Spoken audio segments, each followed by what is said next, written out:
जय हिंद दोस्तों, स्वागत है आपका यूनाइटेड लर्निंग के इस ऑनलाइन प्लेटफॉर्म पर। तो हम लोग डिस्कस कर रहे हैं केमिस्ट्री के पीवाईक्यू जो कि एनडीए और सीडीएस में आए हुए हैं और अभी तक हम लोग 1300 तक मार चुके हैं, यानी 300 पार कर चुके हैं। अब उसके आगे क्वेश्चन हम लोग डिस्कस करने जा रहे हैं। तो स्टार्ट करते हैं आज का पहला क्वेश्चन। आज का पहला क्वेश्चन देखिए, कह रहा है what is the formula of mass of anhydrous sodium carbonate. Anhydrous sodium carbonate, anhydrous का मतलब हो गया भैया कि उसमें वाटर प्रेजेंट नहीं है। तो सोडियम कार्बोनेट होता है Na2CO3। इसका आपको क्या बताना है? फॉर्मूला मोलर मास बताना, कुल मिला के मॉलिक्यूलर मास या मोलर मास बताना है Na2CO3 का। तो सोडियम का होता है 23 गुणे 2, कार्बन का 12 और उनका 16 गुणे 3। ये आपका आ गया 46 12 48। तो ये हो गया 48 से 12 जोड़ा 60, 4 40 100 106 यूनिट आपका आंसर आ जाएगा। तो इस हिसाब से जो ऑप्शन हो जाएगा दैट इज बी ऑप्शन सही है। एनहाइड्रस, एनहाइड्रस मतलब कि जिसमें क्या है इसके अंदर, एनहाइड्रस का मतलब हो गया कि इसमें वाटर प्रेजेंट नहीं है, H2O प्रेजेंट नहीं है। और हाइड्रेटेड कहता है तब इसके अंदर वाटर भी लगाते। Na2CO3.10H2O, तो वाटर का 18 गामा 180 फिर से जोड़ लेते और उसमें आंसर में आ जाता। ठीक है, तो देखते हैं अगला question. Which of the following called syn gas. Syn gas या सिंथेसिस गैस कहा जाए तो भैया सिन गैस, सिंथेसिस गैस। तो सिन गैस कहूं या सिंथेसिस, सिंथेसिस गैस कहूं, ठीक है, या फिर वाटर गैस कहें, वाटर गैस कहें तो इसका फॉर्मूला तो CO plus H2, CO plus H2 जो आपकी है, ये इसी को हम कहेंगे CO प्लस H2 जो आपकी है, ये आपकी वाटर गैस, सिंथेसिस गैस। और इसका इस्तेमाल हम जो है फाइटर प्लेन वगैरह के फ्यूल के रूप में, ईंधन के रूप में इसका इस्तेमाल किया जाता है। इस तरह से CO प्लस N2 को हम लोग क्या बोलते हैं? प्रोड्यूसर गैस, याद रखना, प्रोड्यूसर गैस। तो एक आपका जो है सिन गैस होता है, सिंथेसिस गैस कहते हैं इसको, वाटर गैस कहते हैं। CO प्लस H2 का फॉर्मूला होता है और CO प्लस N2 जो होता है प्रोड्यूसर गैस होती है, याद रखिएगा। इससे रिलेटेड क्वेश्चन कई बार पूछे जा चुके हैं, तो इसको आपको भूलना नहीं भैया, बहुत इंपॉर्टेंट है। ठीक है ना, अगला देखते हैं। तो इसका आंसर कौन सा होगा? CO प्लस H2 यानी सी ऑप्शन यहाँ पे आपका सही हो जाएगा। अगला देखते हैं। The permanent hardness of water can not be remove by the following method. इसमें से कौन सा ऐसा मेथड है जिसके जो है वजह से जो परमानेंट हार्डनेस को हम हटा नहीं सकते, कौन सा ऐसा मेथड है? ठीक है ना, ये पूछ रहा है। तो देखिए, दो तरह के वाटर जो होते हैं उसमें दो प्रकार की हार्डनेस होती है। एक होती है टेम्परेरी, एक होती है टेम्पोरेरी हार्डनेस, ठीक है, एक होती है टेम्परेरी हार्ड वाटर, ठीक है, एक होता है परमानेंट हार्ड वाटर, ठीक है, एक होता है परमानेंट हार्ड वाटर, ठीक है, एक होता है टेम्परेरी, एक होता है परमानेंट हार्ड वाटर होता है। तो टेम्परेरी जो होता है इसमें क्या प्रेजेंट होता है? टेम्परेरी में क्या प्रेजेंट होता है? बाइकार्बोनेट ऑफ कैल्शियम और मैग्नीशियम, ठीक है, बाइकार्बोनेट ऑफ कैल्शियम और मैग्नीशियम प्रेजेंट होता है। और इसको साफ करने, प्योरीफाई करने के लिए जो मेथड है, प्योरीफाई करने का जो मेथड है, प्योरीफाई करने का, ठीक है, वो कौन सा है? दैट इज बॉइलिंग, बॉइलिंग करके। और दूसरा है क्लार्क मेथड, ठीक है, क्लार्क मेथड से इसको हम साफ कर सकते हैं, सही कर सकते हैं। ठीक है, बॉइलिंग, उबालने के बाद में फिल्टर कर लिया, क्लियर हो गया। परमानेंट हार्ड वाटर जो होता है इसमें क्या होता है? क्लोराइड एंड सल्फेट प्रेजेंट क्या होते हैं? Chloride and sulphate of calcium magnesium, calcium और मैग्नीशियम के क्लोराइड्स और सल्फेट प्रेजेंट परमानेंट, ठीक है, प्रेजेंट होते हैं। और इसको जो हम कर सकते हैं, जो मेथड है वो है कैल्गन मेथड, आयन एक्सचेंज मेथड से इसको हम साफ कर सकते हैं। और वाशिंग सोडा ऐड करके इसको हम साफ कर सकते हैं। ये मेथड है किसको साफ करने के लिए? परमानेंट के लिए। तो देखिए, इसमें पूछा गया तो कौन सा सही है, तो कौन सा नहीं पूछा गया? तो ट्रीटमेंट विद वाशिंग सोडा बिल्कुल सही है परमानेंट के लिए, कैल्गन मेथड बिल्कुल सही है, और बॉइलिंग नहीं, ये जो है आपका ये टेम्परेरी हार्ड वाटर के लिए, ये वाला जो है वो टेम्परेरी हार्ड वाटर के लिए मेथड है भैया, याद रखिएगा। तो इसका ये मतलब कि ये नहीं है। आयन एक्सचेंज मेथड बिल्कुल सही है। Zeolite method, ion exchange method बिल्कुल सही है, ये भी सही है। मतलब ये तीनों हैं, क्या कौन सा नहीं है? तो ये जो है सी ऑप्शन जो है वो नहीं है, जो सी ऑप्शन है वो नहीं है। यानी उबाल कर आप इसकी परमानेंट हार्डनेस को हटा नहीं सकते हैं, उबाल कर नहीं हटा सकते हैं, ठीक है ना। ठीक है, अगला देखते हैं, विच of the following is a try basic acid, इसमें से कौन सा ट्राई बेसिक एसिड है? HCl, HCl, तो इसमें हाइड्रोजन कितना है? 1, H प्लस आयन कितना है? 1, तो ये मोनोबेसिक एसिड, कौन सा है? मोनोबेसिक एसिड, मोनोबेसिक एसिड ये आपका है, ठीक है। और ये HNO3 नाइट्रिक एसिड होता है, HNO3, ये भी आपका मोनो में आ जाएगा, मोनो में आ जाएगा। और सल्फ्यूरिक एसिड H2SO4, H2SO4 यहाँ पे 2 H प्लस हैं, H प्लस 2 हैं, तो आपका आ जाएगा डाई बेसिक आ जाएगा, डाई बेसिक एसिड आ जाएगा ये, ठीक है ना। और तीसरा कह रहा है फास्फोरिक एसिड है H3PO3, H3PO3, तो यहाँ पे हाइड्रोजन कितना है? H प्लस कितना है? 3 है, तो ये आपका ट्राई बेसिक आ जाएगा, ट्राई बेसिक एसिड आपका ये हो जाएगा। तो इसका जो है आपका डी ऑप्शन यहाँ पे सही हो जाएगा। फास्फोरिक एसिड जो आपका यहाँ पे है वो ट्राई बेसिक एसिड के अंतर्गत आएगा। देखते हैं अगला question, which of the following statement is not correct, इसमें से कौन सा स्टेटमेंट सही नहीं है? तो पहला देखिए, all carbon in diamond are linked by carbon carbon single bond, बिल्कुल सही है। जो ऑल कार्बन इन डायमंड में जो होते हैं कार्बन से कार्बन जुड़े होते हैं, बिल्कुल सही कह रहा है, ये इस तरह से जुड़े होते हैं, ठीक है, ऐसे बनता चला जाएगा, तो कार्बन बिल्कुल सही है। Graphite is layered structure in which layer are held together by weak van der Waals forces, बिल्कुल सही है, ये भी सही है। ग्रेफाइट जो होता है वो कुछ इस तरह के स्ट्रक्चर उसका बनेगा, ठीक है, और लेयर पे लेयर ऐसे बनती चली जाएगी, ठीक है,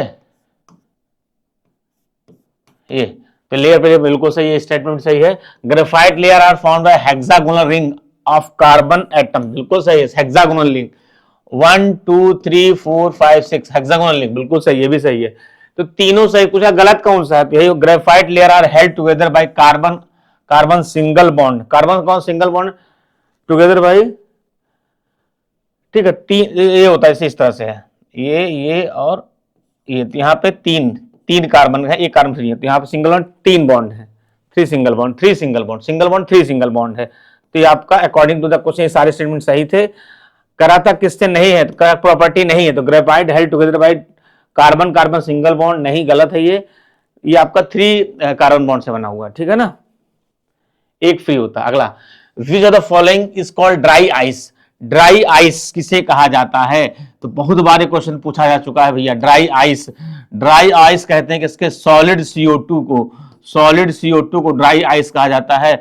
इसका इस्तेमाल हम जो है रेफ्रिजरेटर वगैरह में जो है अब CFC को रिप्लेस करके इसका जो है इस्तेमाल करते हैं। ये जो पैकेजिंग फूड को जो जिस गाड़ियों में लेके जाते हैं तो फ्रीज होना चाहिए, तो उसके लिए वहां पे सॉलिड CO2 का इस्तेमाल किया जाता है, फ्रीजिंग गाड़ियों में इसका इस्तेमाल करते हैं, इसका ड्राई CO2। तो सॉलिड CO2 को बोलते हैं सॉलिड CO2, हाँ, सॉलिड कार्बन डाइऑक्साइड, तो सॉलिड CO2 यानी ये हो जाएगा सॉलिड कार्बन डाइऑक्साइड, ये CO2, यानी ए ऑप्शन यहाँ पे आपका सही हो जाएगा। ये गलत, लिक्विड नाइट्रोजन गलत, लिक्विड अमोनिया गलत, ठीक है ना। तो यहाँ पे सॉलिड कार्बन डाइऑक्साइड का सही आंसर होगा।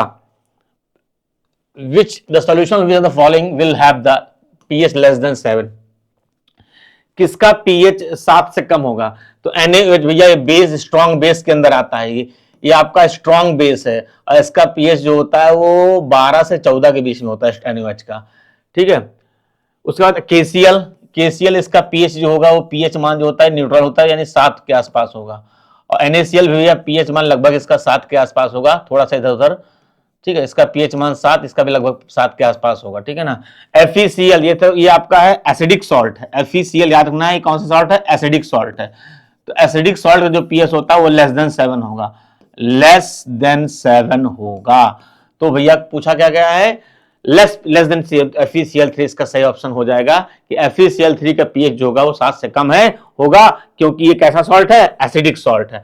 एसिडिक सॉल्ट वह सॉल्ट होता है जिसमें H प्लस आयन प्रेजेंट होते हैं, वो होते हैं एसिडिक सॉल्ट। अगला देखिए, which of the following is oxidation reduction reaction, यानी कौन सी रिएक्शन है जिसमें ऑक्सीडेशन और रिडक्शन दोनों हो रहा है? NaOH का NaCl से HCl से करा रहे हैं तो NaCl और H2O बन रहा है। CaO का H2O से करा रहे हैं तो CH का होल ट्वाइस बन रहा है।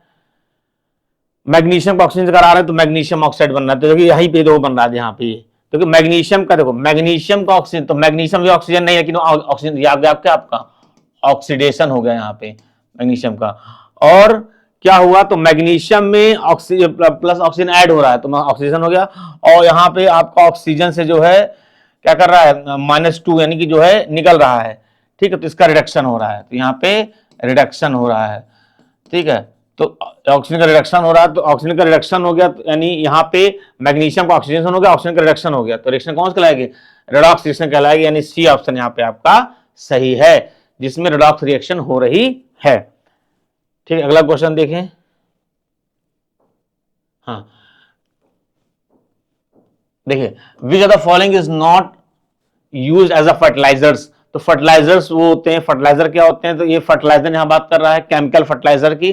फर्टिलाइजर जो होते हैं इनका इस्तेमाल हम करते हैं, जो है जो एग्रीकल्चर होता है, खेती जो होती है उसकी प्रोडक्टिविटी को बढ़ाने के लिए, लैंड एरिया कम है और प्रोडक्टिविटी ज्यादा करने के लिए हम फर्टिलाइजर का इस्तेमाल करते हैं, ठीक है, प्रोडक्टिविटी बढ़ाने के लिए। तो फर्टिलाइजर अगर प्रोडक्टिविटी बढ़ाना है तो उसके लिए तो बहुत अच्छा है, लेकिन अगर सॉइल के लिए कहें, मानव जाति के लिए कहें, तो फर्टिलाइजर हमारे लिए बहुत ज्यादा नुकसानदायक होती है, ठीक है।